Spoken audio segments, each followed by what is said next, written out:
Hello, YouTube. It is Terry, the Healthy Vixen, and I'm back with another video. So today I wanted to talk a little bit about health and wellness, mental and spiritual, and physical healing through um, 3 easy steps.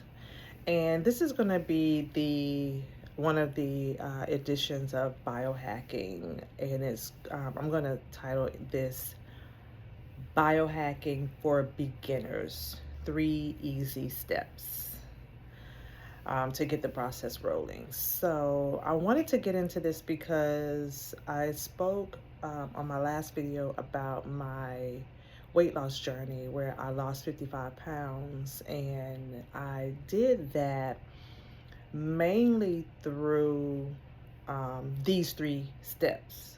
Very easy, very simple. Anybody can do it. These steps are meant to go along with your doctor's orders if you are being seen by a physician and have medical conditions. You need to consider putting these alongside your healthcare professional's advice.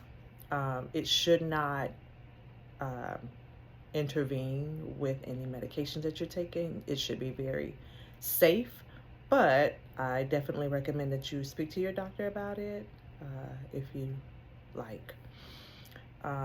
But I'm a registered nurse, and I advocate for my patients and my clients, and I am a firm believer in you taking care of your own health and you being in charge of your own health. So even if your doctor may not advise, or a lot of times they will say, well, these methods aren't scientifically proven, or the research is not strong enough for him to say, yes, I definitely recommend that you do it. They normally kind of give pushback, or just you hear the doubt. When you talk to your doctors about these things, you hear a lot of doubt, especially one in specific that I'm going to talk to you about.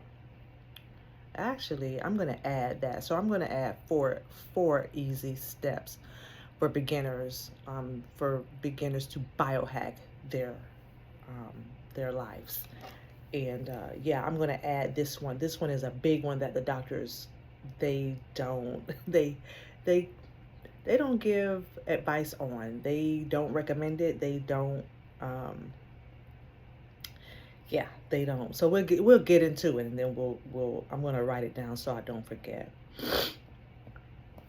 Excuse me. So the first easy step to biohacking for beginners is, and these are steps that I did to lose 55 pounds, and to heal my sinusitis and sinus infections. Same thing. So the first step is to incorporate a plant-based diet. Now, for you meat lovers and seafood lovers, shrimp, crab, lobster, bacon, all of this stuff.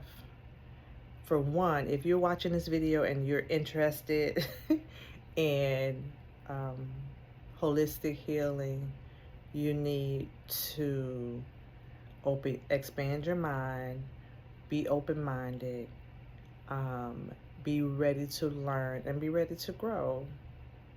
Specifically in your spiritual journey, because a lot of health issues, although they are physically ailing and cause dis-ease, a lot of them are spiritual, because a lot of times we're not opening our minds enough to explore different possibilities.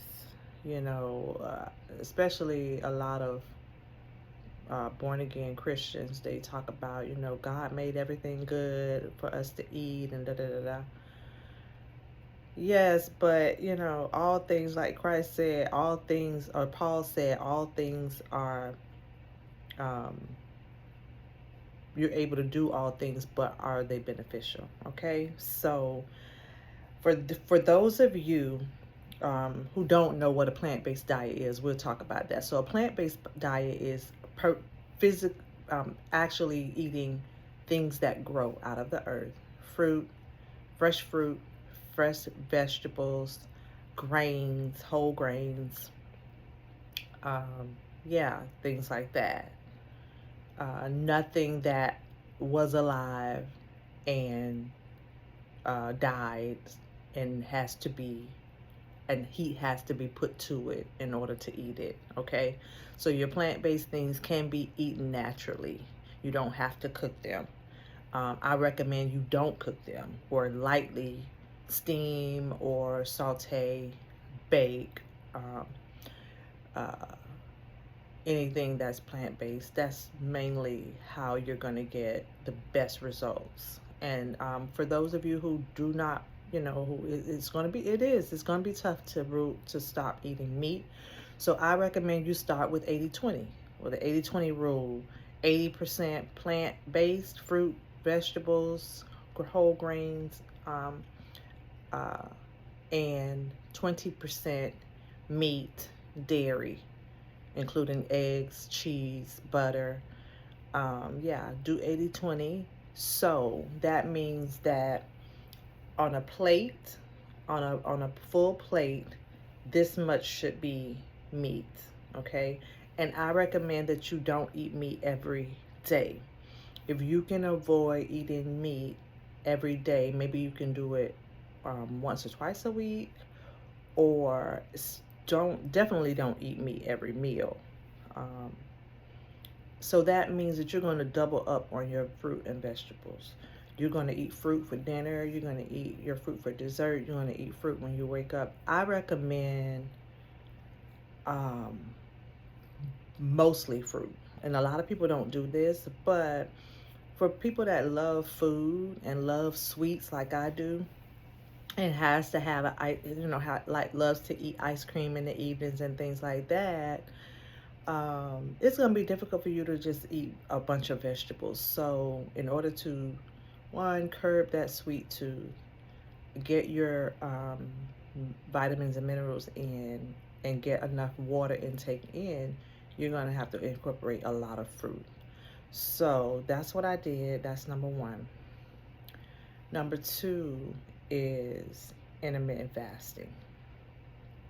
For those of you who don't know, intermittent fasting is when you set a certain period in the day that you eat, and the rest of the day you don't eat.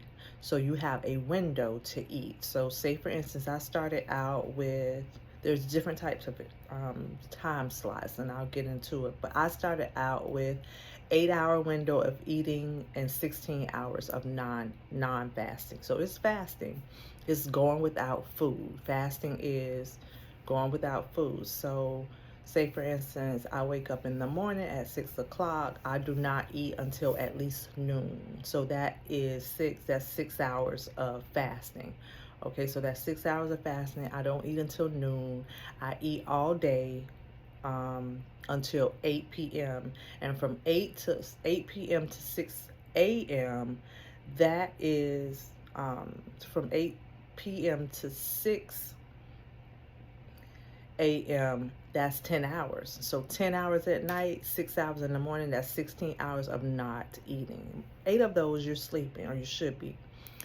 And so in the mornings from 6 till noon, I do not, I don't eat or drink anything that has calories in it.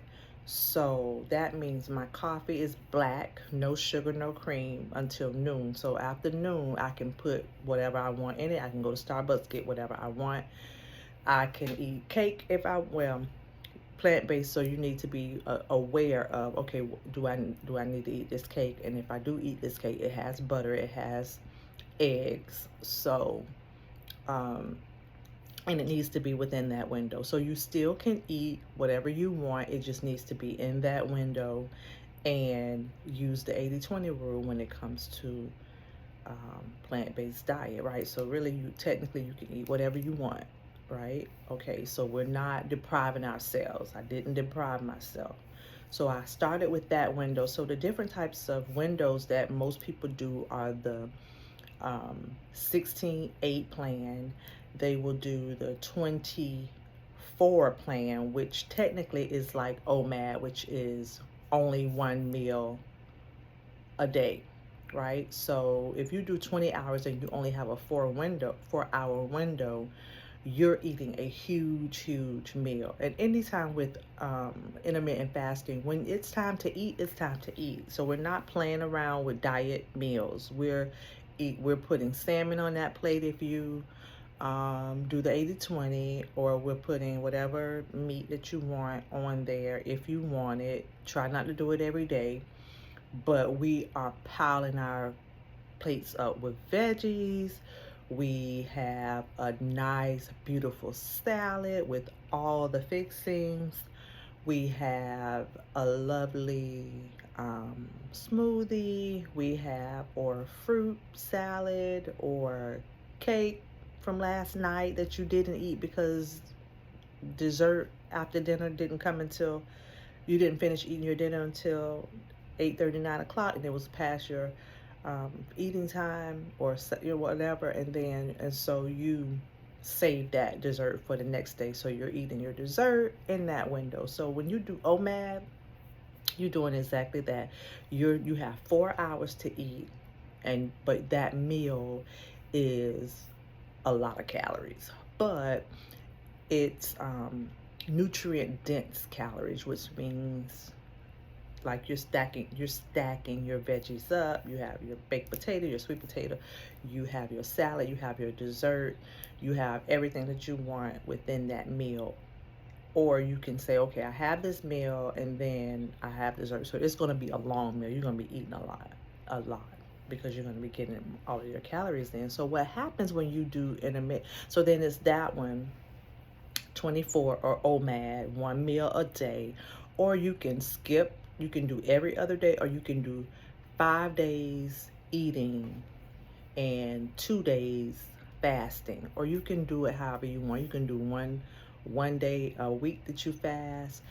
What I did was I started out with 8 16 8s, and then my body just, I was able to push my body further. My body was able to adapt to longer fasts. So I would do 16 8s, and then I would say, for instance, it's time for me to eat at noon. I'm not real hungry, or I'm busy at work, so I'll push my time back to 1:32, sometimes 4. Okay, when you're new to fasting, anytime you're fasting, it doesn't matter whether you're new or not, when your body is used to eating it, you will start having hunger pains. You will have, your stomach will growl, you will have hunger pains. Sometimes you will have little headaches, so you can take Tylenol. And sometimes you can start breaking out because your pores start releasing toxins. So there's a lot of little side effects that come with it, so you can prepare. And hey, we're human, you're going to get hungry. So what I would do is I would do like a little mint. Just a little mint is maybe like 5-10 calories, no more than 15 calories.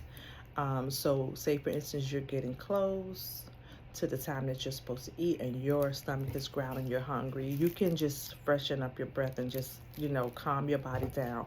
And during that time, I used to talk to my body, and say, okay, I know you're hungry, but we're not going to eat yet, but when it's time to eat, you will be so happy because I'm going to make sure you have such a good meal. And I used to talk to my body like that. So this is a time to really get deep and deeply in tune to your body. So those are the different types of fasting that you can do. And I got to the point where I would progress to 24 hours, 28 hours, 32 hours, 48 hours, 3 days, 4 or 5 days, 6. So I got to the point where I was like, I was not eating. So at night, when you get hungry in the middle of the night, say for instance you finish eating at 8 o'clock and it's 9:30, you're still up for whatever reason, and your stomach is growling, you are hungry. You can go to the refrigerator, look, get you a couple of bites of the leftovers or whatever is in there. Get you a couple of bites and go to bed. Don't fix a new plate. Don't prepare a huge snack. No, get you a couple of bites, satisfy your body, and drink a lot of water. That's another thing. You gotta drink a lot of water. You gotta hydrate your body. Your body needs the water, because what the water is going to do, and what intermittent fasting does is it, so your body normally gets its fuel from the food that you eat.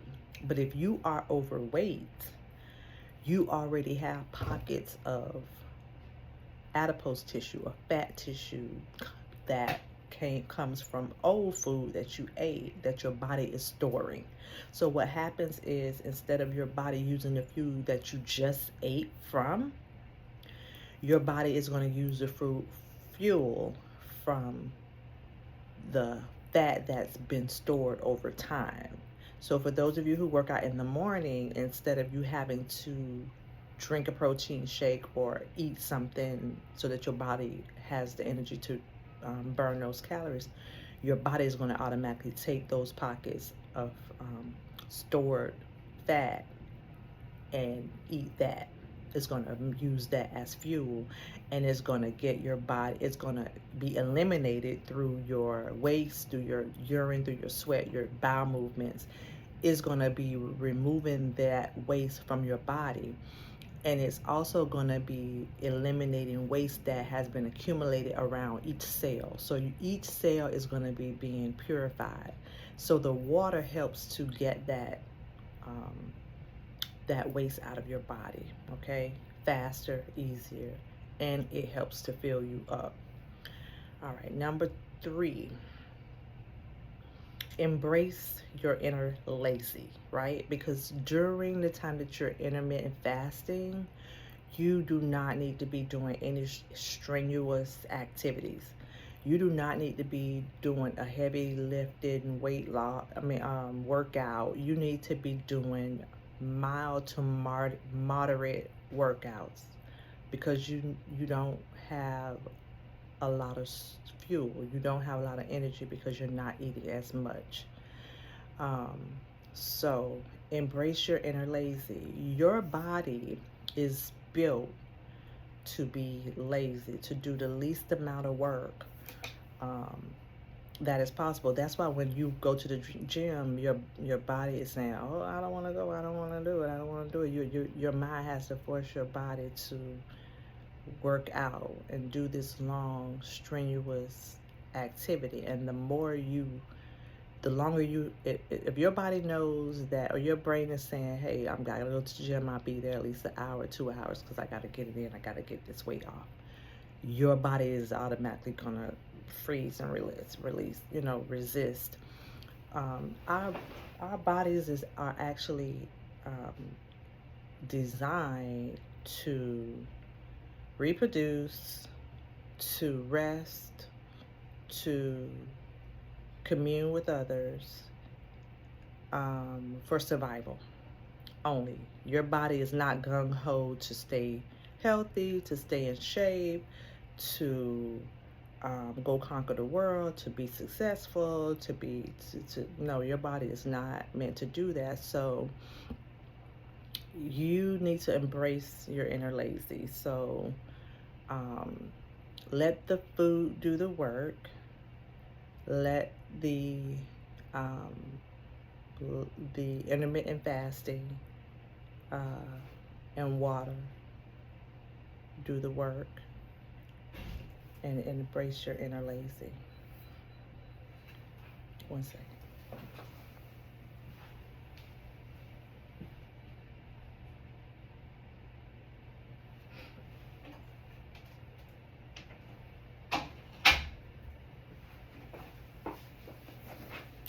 Number 4, home enemas or professional colonics. Now, I have spoken with a lot of doctors about this, and they say, well, the research hasn't been done yet, and we don't really know for sure, so I can't really say. I don't know we really don't know what the side effects are, and da da da da. Well, there are so many spiritual benefits to these 4 biohacks for beginners to It's Not Funny. And all of them are found in the scriptures. Daniel fasted. A lot of the scriptures tell you to fast and pray. Daniel did a plant-based diet. These people were good on rest and relaxation and moving the body,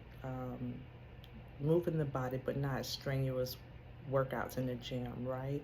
And also, enemas were performed in the Holy Scriptures, although I actually found, and I did another video about the spiritual side of enemas.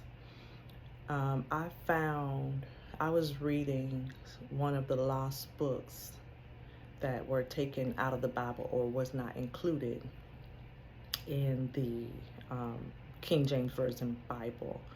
And I came to a text where those that had been called out to follow Christ in the wilderness, they were charged to fast and do an enema. And when I was reading the instructions that the prophet was telling the newcomers to do, he was instructing them to do a fast. He was saying to gather water in this container and hang it from a tree, and allow the water to go into your body to purify parasites and things like that. I can't remember the exact words, but I was like, that sounds like an enema.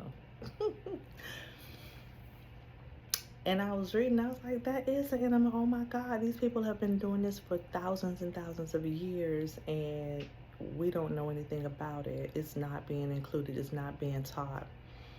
Anyway, if you want to look into how to perform a home enema, you can YouTube it, and there are plenty of people that tell you how to do it, why it's important, especially when you are trying to heal yourself physically and spiritually and mentally. The mental clarity in these 4 steps is just it's just unreal. But yeah, so enemas or a professional colonic, you can call and schedule an appointment with at your local hydrotherapy spa and go and have it done. I would recommend doing it at home so that you learn how to do it, and learn about your body. Like, learn to embrace every part of your body. Those that we have been told that are nasty, like feces or bowel movement, like, that's a part of you, and embrace it. Wash your hands and keep it moving. Like, embrace every part of being human and learn what your body is doing. And home enemas, I highly recommend them, because as your body is getting rid of toxins, you need something that is going to help your body get rid of those toxins. Specifically, there's a study that says that the average human carries around 10 to 15 pounds of feces or waste in their colon. So 10 to 15 pounds of what you weigh right now is from old waste that has not been passed out of your colon for probably since you've been born, that have been stuck to the walls, have been causing backup. And you can gauge it, because if you eat 3 meals a day and you do not have a bowel movement every time that you eat, you know that your body is holding on to this food and it's not coming out. Because when you look in the toilet and you see what comes out compared to what went in, you understand that your body is holding on to this material and it's causing toxins in your colon, which seeps out into your circulatory system, that goes into your organs, and therefore causes waste, fat buildup, plaque, uh, which causes these diseases, period. So I'm going to leave it there. Put your questions and comments in the comment section if you have any questions. If I did not elaborate and you want me to go a little bit deeper on these principles, please do. I know that you need as least resistance as possible. So if you have something stopping it up and you're putting things in to flow out, to easily, all of these toxins and waste to flow out, you need a path of least resistance. So home enemas and colonics will do that. Home enemas more so, because you can use however much water you want, and you can do it every day if you want, or you can do it twice a day if you want to start, or you can start out one time a day or every other day or a few times a week, and then do once every 2 weeks, once every month, once you are cleaned out and stay clean, because you're going to stay clean. You're going to stay clean from the plant-based diet, right? Your colon is going to stay clean because you're on the plant-based diet.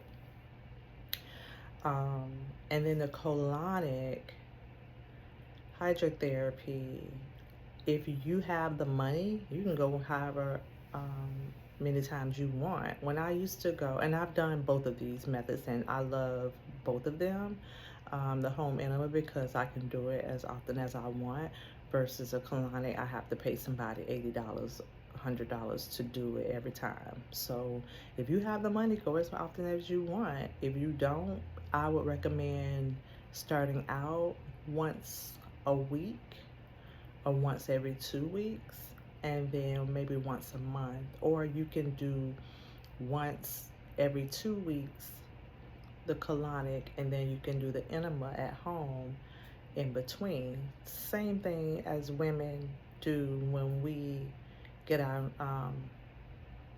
feet done, our nails done. You know, you may go to have your pedicure, but say for instance you go once a month for your pedicure. So, but at home I'm still using my scrubs, I'm using my buffers on my feet, I'm still moisturizing my feet, and I'm doing the maintenance in between the professional maintenance. So you can do it that way. So I'm going to end this video. Thank you guys for watching. Put your questions in the comment section, like and subscribe.